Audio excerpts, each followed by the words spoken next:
வணக்கம். திரையரங்கம். ஓம் சாந்தி ஓம். இந்த திரைப்படம் ஷாருக் கான் கதாநாயகனாக நடித்த திரைப்படம். 2007ஆம் ஆண்டு திரைக்கு வந்து மிகப்பெரிய அளவில் வெற்றி பெற்ற திரைப்படம். இத்தனை ஆண்டுகளுக்கு பிறகு டிஜிட்டல் ஃபார்மட்டில் இந்த திரைப்படம் மீண்டும் திரைக்கு கொண்டு வரப்பட்டிருக்கிறது. இந்த திரைப்படத்தினுடைய இயக்குனர் ஃபாரா கான். பட உலகத்தை மையமாக வச்சு இந்த திரைப்படம் எடுக்கப்பட்டிருக்கிறது. 70களில் நடைபெறக்கூடிய கதை. 1977 அந்த காலகட்டத்தில் ஒரு ஜூனியர் ஆர்டிஸ்ட் ஓம் பிரகாஷ் அப்படின்றது அந்த ஜூனியர் ஆர்டிஸ்டனுடைய பேர். அந்த ஓம் பிரகாஷ்ன்ற கதாபாத்திரத்தில் நடிச்சிருக்கிறது தான் ஷாருக் கான். ஒரு படத்தில் ஒரு ஜூனியர் ஆர்டிஸ்டாக போய் நடிச்சு அப்படி இப்படின்னு வரும்போது அந்த படத்தில் கதாநாயகியாக நடிப்பது சாந்தி பிரியா அப்படின்ற பிரபல நட்சத்திரம். அந்த கதாபாத்திரத்தில் நடிச்சிருக்கிறது தீபிகா படுகோன். அவங்க வந்து கதாநாயகி. அவங்க கதாநாயகியாக நடிக்கிற படத்தில் துக்கடா ரோலில் கூட்டம் கும்பலில் இருக்கிற ரோலில் வந்து நடிக்கிறது ஷாருக் கான். ஒரு ஷூட்டிங் நடக்குது. அந்த ஷூட்டிங்கில் வந்து நெருப்பு வச்சு நெருப்புக்கு மத்தியில் கதாநாயகி சிக்கிக்கிட்டு கதாநாயகன் போய் காப்பாற்றி அப்படின்ற மாதிரி காட்சி. அந்த காட்சி படமாக்கப்படும் போது நெருப்பு வந்து வைக்கப்பட்டு அந்த கதாநாயகியை சுற்றி நெருப்பு சூழ்ந்துருது. ஜூனியர் ஆர்டிஸ்ட்டாக அந்த படத்தில் நடிச்சுட்டு இருக்கக்கூடிய ஷாருக் கான் உள்ளே நுழைஞ்சி அந்த கதாநாயகியை காப்பாற்றி வெளியே கொண்டு வந்துடுறாரு. அதுக்கு பிறகு வந்து இவருக்கும் அந்த கதாநாயகிக்கும் ஒரு ஆழமான நட்பு உண்டாகுது. மனசுக்குள்ளே ஓம் பிரகாஷ் கதாபாத்திரத்தில் வரக்கூடிய ஷாருக் கானுக்கு அந்த கதாநாயகி மேலே ஒரு விருப்பம், ஒரு காதல்.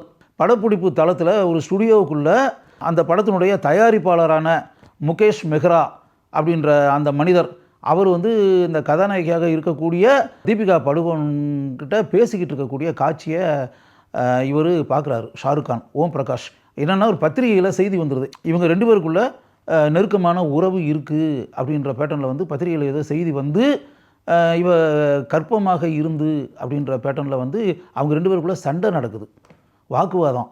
இதை ஷாருக் கான் வந்து கேட்கக்கூடிய ஒரு சூழ்நிலை வருது. அப்போ ஷாருக் கான் வந்து மனசளவில் ரொம்ப காயம் பெற்றார். சில நாட்களுக்கு பிறகு ஒரு படம். அந்த படத்தினுடைய பேர் தான் ஓம் சாந்தி ஓம். அந்த படத்தை தயாரிக்கிறது அந்த முகேஷ் மெஹ்ரா.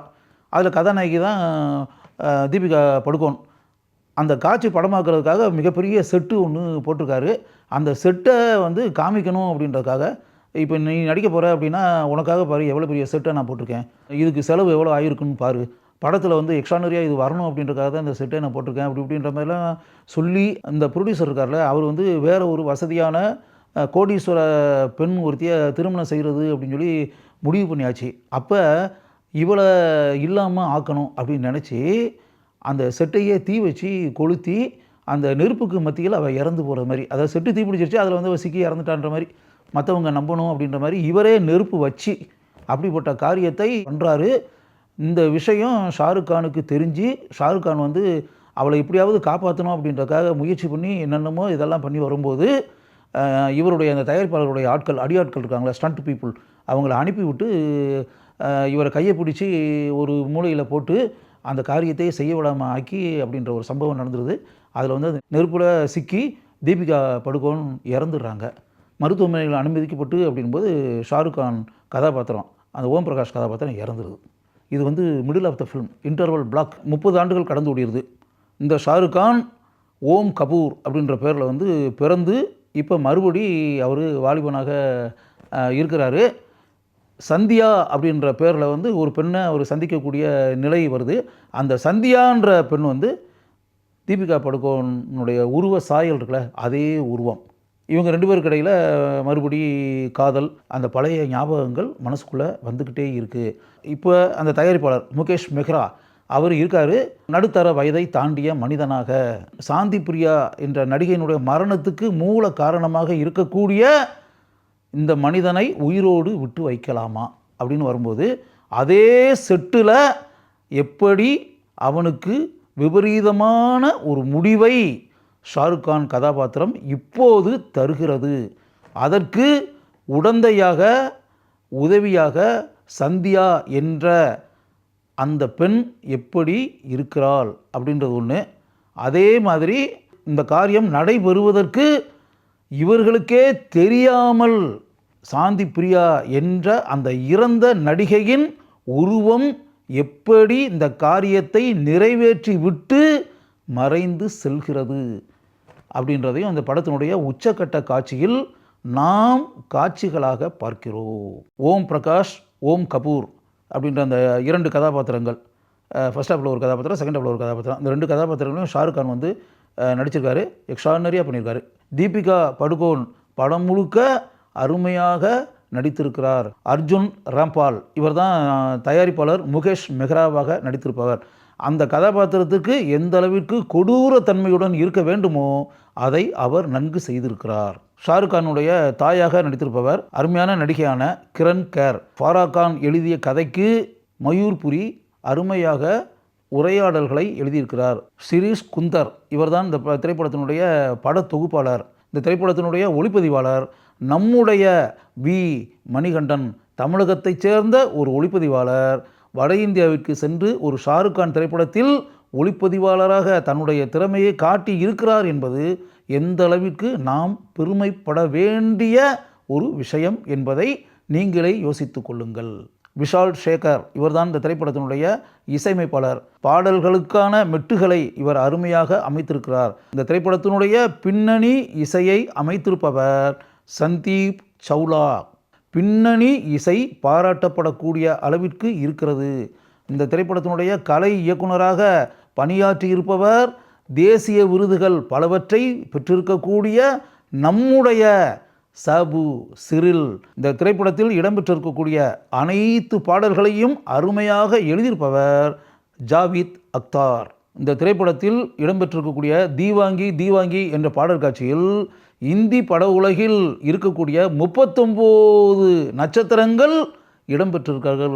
ஒரு பாடல் காட்சியில் இவ்வளவு நட்சத்திரங்களை எப்படி இடம்பெற செய்தார்கள் அப்படின்றது உண்மையாகவே ஆச்சரியமான ஒரு விஷயம். அந்த பாடல் காட்சியும் சரி, அதில் வந்து ஃபிலிம்ஃபேர் விருது விழா அப்படின்ற ஒன்று காமிக்கிறாங்க. இது ரெண்டையும் கம்பைன் பண்ணி அப்படின்னு பார்த்தா இந்தி பட உலகில் இருக்கக்கூடிய எல்லாருமே அந்த திரைப்படத்தில் வர்றாங்க.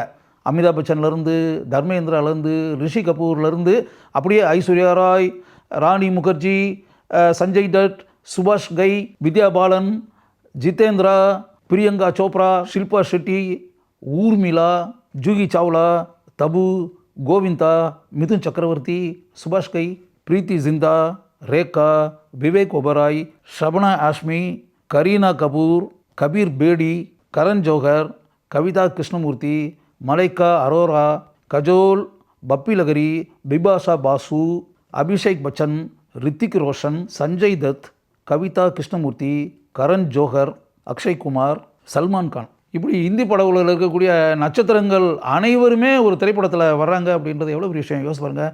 உண்மையாகவே நான் வந்து அந்த ஃபிலிம்ஃபேர் விருது காமிச்சு அப்படின்னு வரும்போது அதில் வந்து அந்த திரைப்பட நட்சத்திரங்கள்லாம் பங்கு பெற்று அப்படின்றத வந்து காட்டின்ற ஒரு மேட்ரு பாருங்கள். அதை பார்த்து நான் ஆச்சரியப்பட்டேன். அதே மாதிரி இந்த பாட்டை பார்க்கும்போது இந்த பாட்டில் அடுத்து அடுத்து அடுத்து அடுத்து அடுத்து அடுத்து இவ்வளவு பேர் ஒரு பாட்டு இல்லையா அப்படின்னு உண்மையாகவே ஆச்சரியமான ஒரு விஷயம். இந்தியாவிலேயே எந்த பட உலகிலும் எந்த திரைப்பட பாடல்லையும் எந்த திரைப்படத்துலையும் இப்படிப்பட்ட ஒரு சம்பவம் நடந்திருக்காது. இது ஒரு மிகப்பெரிய அச்சீவ்மெண்ட் அப்படின்றது உண்மை. 18 வருடங்கள் கடந்தோடி விட்டன.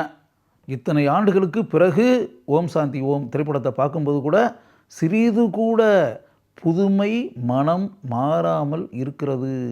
2007ஆம் ஆண்டு திரைக்கு வந்து மகத்தான வெற்றியை பெற்ற ஷாருக் கான் கதாநாயகனாக நடித்த ஓம் சாந்தி ஓம் என்ற திரைப்படத்தை மீண்டும் பார்க்க வேண்டும் என்று ஆசைப்படுபவர்கள் கட்டாயம் அந்த திரைப்படத்தை பாருங்கள். உங்களுக்கு அது ஒரு அருமையான மறக்க முடியாத இனிய அனுபவமாக இருக்கும் என்பதை மட்டும் என்னால் உறுதியாக கூற முடியும்.